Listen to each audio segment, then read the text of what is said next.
நல்லா தலை வால் மாங்காய் போட்டு ஏரி வவ்வால் மீன் குழம்பு செம்ம டேஸ்ட்டாக இருக்கும். எப்பயுமே இந்த சின்ன வெங்காயம் தக்காளி கருவேப்பிலையெல்லாம் வதக்கிட்டு அரைச்சி நீங்கள் செய்யும் போது செம்ம டேஸ்ட்டாக இருக்கும்.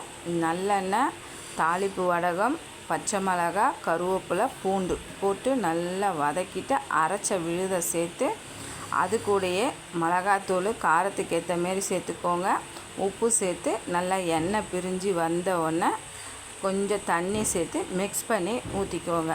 அதுக்கப்புறம் கொஞ்சமாக புளி சேர்த்து நல்லா திட்டமாக கலக்கி வச்சுக்கோங்க மீன் குழம்ப. அதுக்கப்புறம் நல்லா மலர்ந்து வந்தோன்னே ஒரு 2 பச்சை மிளகாய் உடச்சி சேர்த்து கருவேப்பிலை கொத்தமல்லி போட்டு நல்லா மலர்ந்து வந்தோடனே மாங்காய் சேர்த்துக்கோங்க. அது ஒரு 5 நிமிஷம் கழித்து மீனை சேர்த்து ஒரு 5 நிமிஷம் கழித்து கருவேப்பிலை போட்டு அப்படியே கப்புன்னு மூடி வச்சுருங்க. சூப்பராக இருக்கும்.